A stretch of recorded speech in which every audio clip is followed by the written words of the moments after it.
About 2 months ago, we moved from our little downtown house to a larger house fit for 3 growing children, 4 furry mammals, and perhaps most necessarily, our humming sewing pattern business. In the weeks since, I've put a good bit of effort into designing and curating my new sewing space. In the past, I've made do with all sorts of sewing spaces, from the kitchen table to a creative space I shared with my kids. And I want to underline that you can sew in almost any space and circumstance, and not to be discouraged if you're not in a place, either physically or mentally, to have this nice of a setup. I've been dreaming about the sewing room for over a decade, but have made many beautiful, meaningful garments and memories in my less ideal spaces. The first thing you might notice is that my sewing room doesn't really look like a sewing room. This is because I made a conscious decision to equally weigh these 2 questions.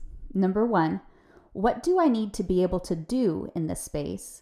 And number 2, how do I want to feel when I'm doing these things in this space? It's pretty easy to simply ask the first question and gloss over the second.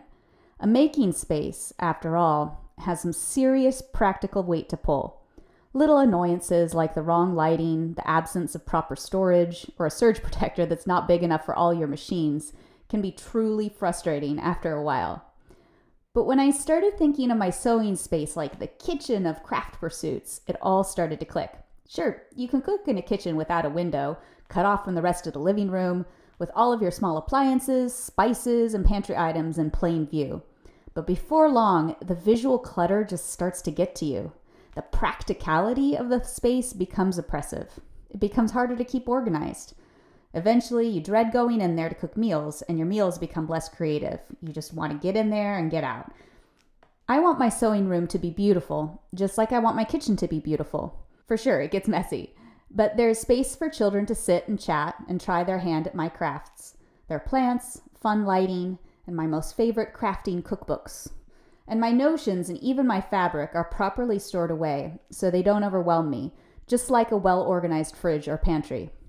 My favorite music plays while I work, and the twinkle lights twinkle. It's a practical working space, but it's also a living space. It's the second heart of my home. Here are my answers to question 1, what do I need to be able to do in this space? Many of which may be the same as your needs as a creative person, and some of which may be specific to family life. I need to be able to cut out large pattern pieces on a permanent cutting table that doubles as a computer workstation.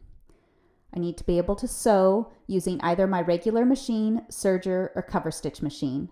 Press fabric, store fabric, scraps, books, patterns, notions, lighting equipment, etc. I need to have various seating options, including adjustable stools for myself and the other folks in my house who are a different height than me.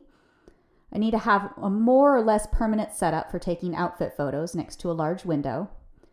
I need to provide comfortable seating next to a large window for encouraging hand stitching, mending, and knitting, and ideally have a spot to set my coffee or tea mug here. And I need the ability to adjust my lighting for different needs, daylight, night sewing, and photography. I was able to meet these needs by shopping my own house first, secondhand second, and small artisans third. I refinished an old table we've had for over a decade, which was originally secondhand, and topped it with a custom cutting mat.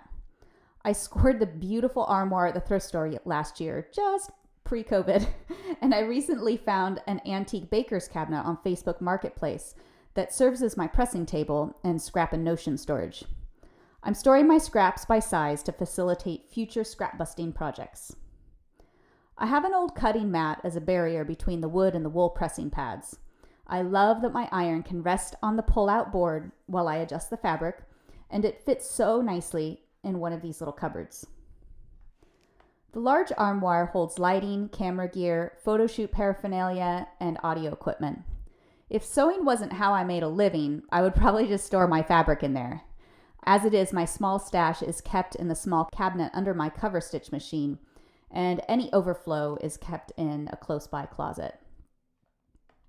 The armoire drawers are where I store my in-process projects, which is a necessity if you have 3 cats and a puppy who enjoy chewing on pattern pieces and, well, furring up any fabrics that are left lying about.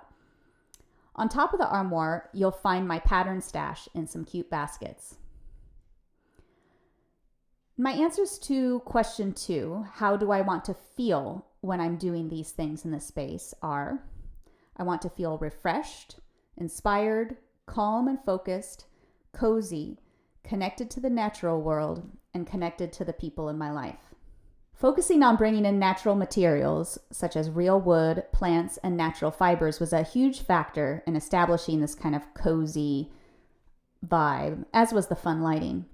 I brought in little touches that you might find in a living room rather than a sewing room, like the funny jackrabbit lamp and macrame plant hangers and window decor. Most of all, I avoided displaying anything that would give the room like a factory vibe. My tools are easily accessible in drawers, as are my thread and notions. Seriously, it's not inconvenient to have them tucked away visually, and it provides that sort of clean slate state of mind when I walk in here. I'm excited to witness the art and the memories that will be made in this sacred creative space.